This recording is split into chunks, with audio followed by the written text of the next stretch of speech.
Bonjour à toutes et à tous, j'espère que vous allez bien. Dans cette nouvelle vidéo sur la programmation Arduino, nous allons nous intéresser aux matrices à lettres cubiques de taille 3x3x3. Alors ici, je me trouve donc sur mon GitHub où j'ai déjà eu à préparer le code et mis à votre disposition. Je laisserai aussi le lien qui va vous permettre de télécharger le code. Alors les amis, si vous êtes nouveau sur cette chaîne, n'oubliez surtout pas de vous abonner, de liker et de partager la chaîne. Alors, avant de s'intéresser au montage de notre matrice cubique, on va débuter par télécharger notre fichier. Donc, on va cliquer sur code et le télécharger comme fichier zip. Donc, je clique dessus. Bon, on le met dans n'importe quel fichier. Moi, je l'ai mis dans un dossier qui s'appelle Java Code. Donc, j'enregistre. Alors, une fois fait, je vais donc me rendre au dossier où j'ai eu à télécharger mon fichier.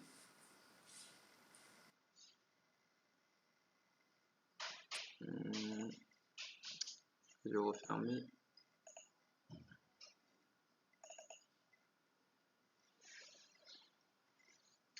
Voilà, je vais donc commencer par décompresser mon fichier zip.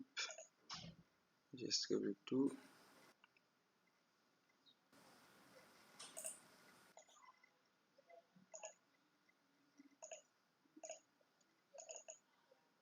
Alors voici donc ce qu'on a eu à télécharger comme contenu depuis mon compte GitHub.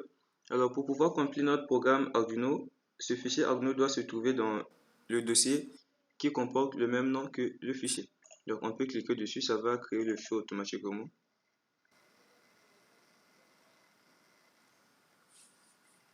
On patiente que le logiciel s'ouvre. Alors comme je disais, voici donc ici, on nous dit que le fichier gelet 3x3x3.ino doit résider dans un croquis nommé de la même manière. Donc on va donc cliquer sur OK. Et voici donc le fichier s'est créé.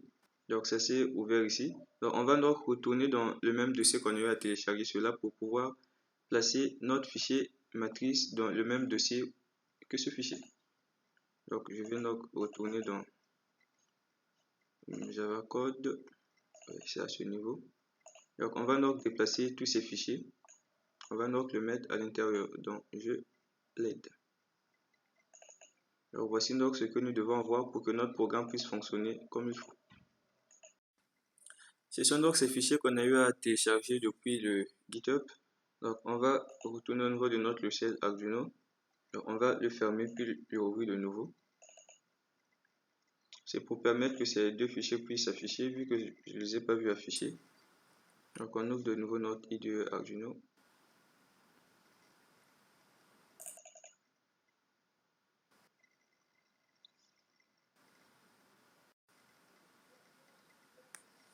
Alors ici on peut donc remarquer que ça s'est ouvert. Ici on a notre fichier qui contient le programme principal et ici on a notre bibliothèque qu'on a eu à mettre dans le même fichier que notre fichier Arduino. Donc je vais un peu expliquer de façon détaillée les fonctions que constitue notre bibliothèque et le code Arduino. Donc je vais un peu utiliser un éditeur externe pour pouvoir expliquer le code, de telle sorte que si j'apporte les modifications là-bas, ce que je pense qu'il ne sera pas utile, que ça puisse aussi s'effectuer à ce niveau. Donc, je vais retourner au niveau de mon dossier. Je vais donc ouvrir le tout avec l'éditeur Sublime Text. Donc, c'est ce que j'ai l'habitude d'utiliser lorsque j'écris mes codes. Donc, voilà un peu dans le fichier keyword, on a les fonctions ou méthodes que constitue notre bibliothèque. Donc, ici, on a par exemple le premier mot-clé qui est matrice 3x3x3 qui va donc nous permettre de déclarer un objet de ce type. Donc cet objet va donc nous permettre de faire appel à nos fonctions ou méthodes qui sont à ce niveau. Donc le fichier qu'on va donc inclure dans le programme Arduino contient donc ces fonctions. Il y en a 1, 2, 3, 4, 5, 6, 7. Il y en a 7 je crois. Et on a 7, donc ce sont donc ces 7 fonctions qui vont donc nous permettre de contrôler notre matrice à l'aide. Donc pour le chemin, on va y revenir. On explique d'abord le code. Donc ici, par exemple, on a la fonction init_random qui va donc nous permettre d'initialiser le tirage au sort des LED en quelque sorte. Donc il y a cette fonction là, print randomly, qui va donc nous permettre d'allumer nos LED au hasard. Donc on va se rendre au niveau du fichier .h pour voir un peu ce que ça prend comme paramètre en compte. Donc, comme je dis, par exemple, cette fonction, c'est une fonction qu'on va donc utiliser dans notre vote setup au niveau de notre Arduino. Donc, par exemple, à ce niveau, je vais le mettre au fichier .c. Donc, ça se trouve par exemple à ce niveau. On l'utilise dans la vote setup. Ça nous permet donc de tirer une série de nombres au hasard. Donc, on va d'abord s'intéresser à ces deux fonctions. On a cette fonction-là, attache pin row, qui prend en compte 3 paramètres. Donc, ce sont des pins auxquels seront donc attachées nos lignes. Donc, lorsque je vais montrer le chemin, ça sera beaucoup plus simple. Et ici, on a attache pin colonne qui va donc contenir les pins de notre colonne. Ici, on a 6. Donc, ça prend 6 paramètres en compte. Et on a donc ces fonctions-là qui vont donc nous permettre d'allumer nos LED. Donc, soit allumer 1 à 1, du bas vers le haut, allumer 3 par 3, toujours du bas vers le haut, allumer plan par plan. Donc, toutes les 9 LED qui se trouvent en bas, en haut et en bas au centre et plutôt en haut. Cette fonction va donc nous permettre d'allumer nos LED de façon aléatoire. Donc, ça prend 2 paramètres en compte, donc le deuxième n'est pas obligatoire. Ici, on voit qu'on a un paramètre que j'ai appelé NB.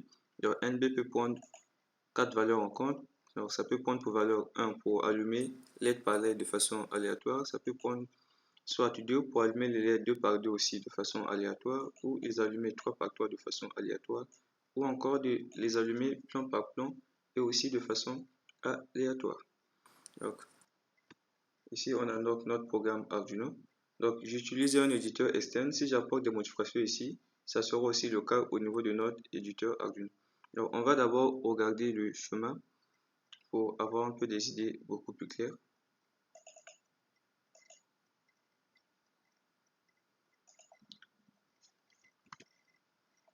Donc, voici donc le chemin que nous allons utiliser. Donc, c'est de cette manière que nous allons connecter nos LED. Donc, comme on peut par exemple regarder ici, attache pin row. Donc, on a 2, 3, 4. Donc, ce sont les pins auxquels j'ai eu à attacher les lignes. Et dans la programmation, j'ai eu écrit que les pins lignes sont négatives. Donc, à ce niveau-là. Donc, les pins lignes, ce sont ces pins qui se trouvent à ce niveau. Je ne sais pas si vous pouvez voir mon curseur. Donc, on se trouve ici. Donc, ce sont ces lignes qui sont là en noir. Donc, toutes les lignes qui se trouvent en noir sur un plan, on va les relier ensemble de telle sorte qu'on puisse juste avoir un seul fil. On fera aussi pareil au deuxième plan et aussi au troisième plan. Donc, il y a un autre chemin qui l'explique le plus mieux. Donc, c'est ce chemin-ci. Ici, je pense que c'est beaucoup plus clair. Donc, c'est en quelque sorte l'inverse de la logique que j'ai utilisée pour programmer.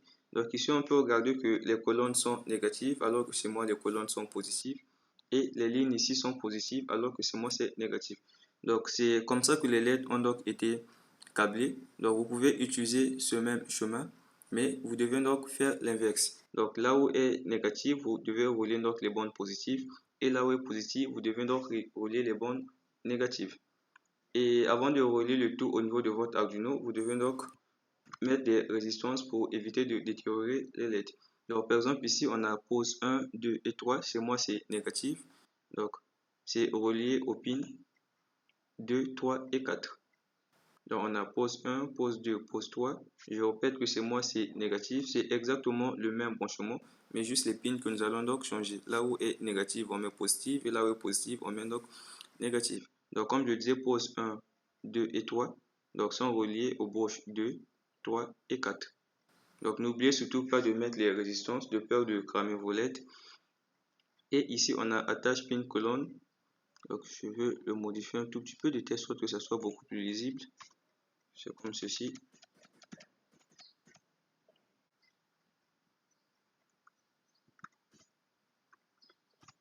Je suppose que comme ceci, c'est beaucoup plus clair. Donc, c'est 3 par 3. Vu qu'on a une matrice 3 x 3 de taille cubique. Donc, voici un peu comment c'est. Donc, par exemple, si je commence à lire à partir de la gauche, on dira donc on a négatif 1, 2 et 3 sont donc reliés par exemple aux bornes 5, 6 et 7. Donc, je répète que chez moi ici, c'est positif.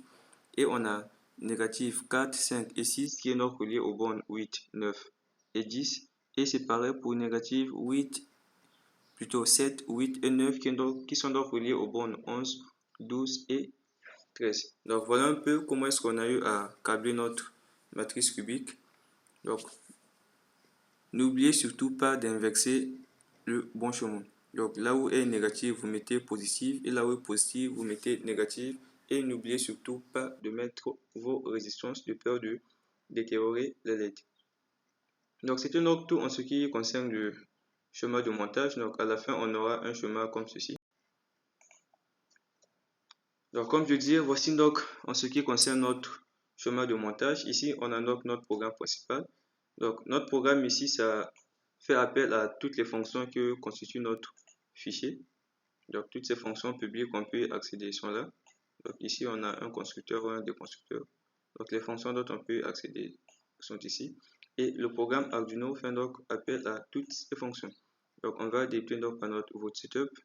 Donc au-dessus de la vote setup, vous avez vu que j'ai donc à utiliser la fonction init random, vu que j'aurai à utiliser cette fonction qui va donc nous permettre d'allumer nos LED de façon aléatoire. Donc on commence tout au début, donc on commence par inclure notre bibliothèque ou fichier. On l'inclut donc, une fois inclus, on va donc déclarer une variable de type matrice 3x3x3. Donc j'ai appelé cette variable cube. Et ici, ce sont donc des variables qui vont donc me permettre de gérer le temps. Donc les LED s'allument donc pour chaque fonction que je fais appel, la fonction s'exécute pendant 5 secondes et 5 secondes après, une autre fonction prend le relais et ainsi de suite. Donc c'est ce temps que j'ai eu à mettre ici, 5 secondes. Et ici, le temps de départ est égal donc à la valeur envoyée par la fonction 1000. Donc en ce qui concerne notre vote setup, je pense que c'est bon et compréhensible. Alors avant de passer à notre vote loop, il faudrait noter que lorsqu'on utilise cette fonction init_random, c'est déconseillé d'utiliser le port A0 de notre Arduino. Simplement, comme on peut le regarder dans l'implémentation de ma fonction, j'ai utilisé une fonction qu'on appelle randomSeed à ce niveau, qui ligne donc la broche A0. Donc lorsque vous utilisez cette fonction, n'utilisez vraiment pas la broche A0, ne connectez rien au niveau de la broche A0 de votre Arduino. Alors, revenons donc au niveau de notre fonction, comme on peut le regarder ici. Premièrement, on vérifie que si le temps, la différence entre la valeur envoyée par la fonction milli et le temps de départ est inférieur à la variable delay, donc la fonction continue toujours à s'exécuter. Dès l'instant où cette valeur est supérieure, alors on passe à cette fonction, on passe au deuxième, au troisième, au quatrième et ainsi de suite. Donc, alors ici, donc, on fait donc appel à cette fonction play one by one qui va donc allumer nos LED un à un du bas vers le haut. Et cette deuxième fonction va donc nous permettre d'allumer nos LED 3 par 3 du bas vers le haut. Donc vous pouvez regarder ici que je n'ai rien mis en parenthèse. Donc ça prend un paramètre en compte qui n'est pas obligatoire, comme on peut le voir à ce niveau. Donc ça prend le temps en compte. Donc, le temps initial ici, je l'ai initialisé à 100 millisecondes. Donc vous pouvez varier ce temps, ça ne dépend que de vous.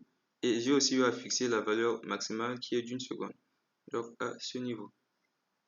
Donc le temps minimal est de 100 millisecondes et le temps maximal est de 1000 millisecondes qui équivaut donc à 1 seconde.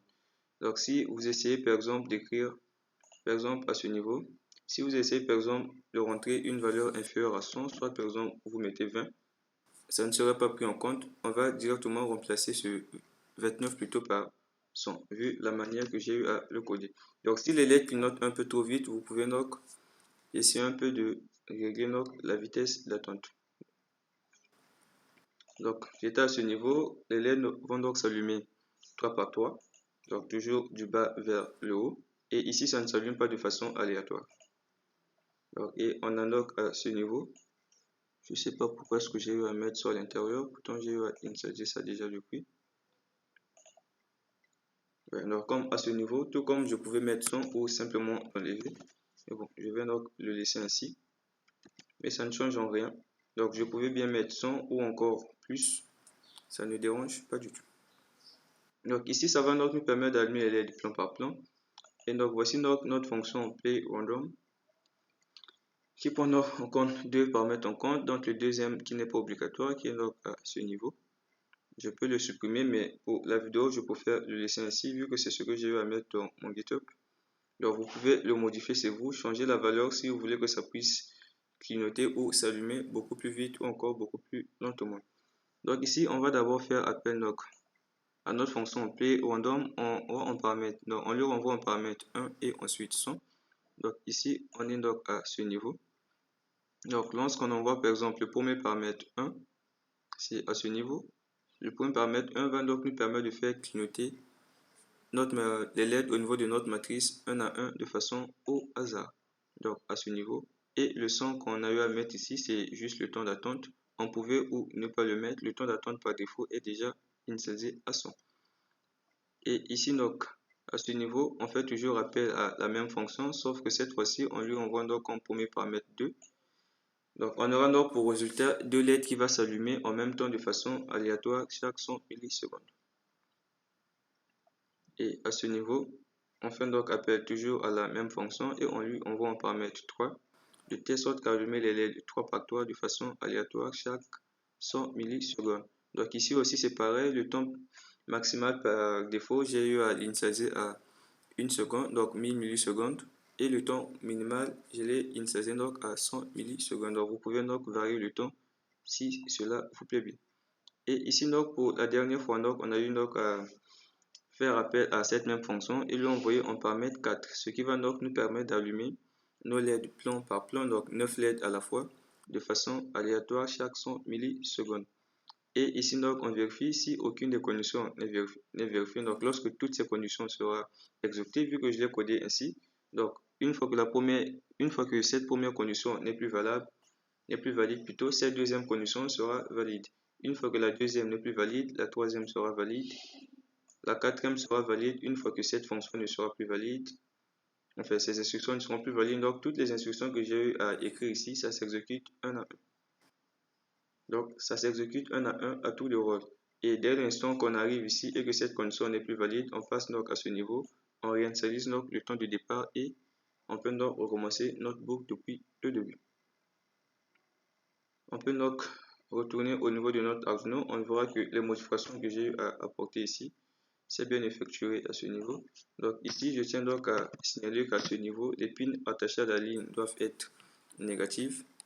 Donc je vais écrire négatif. Donc ici, les pins de la ligne sont négatifs et les pins de la colonne sont donc positifs.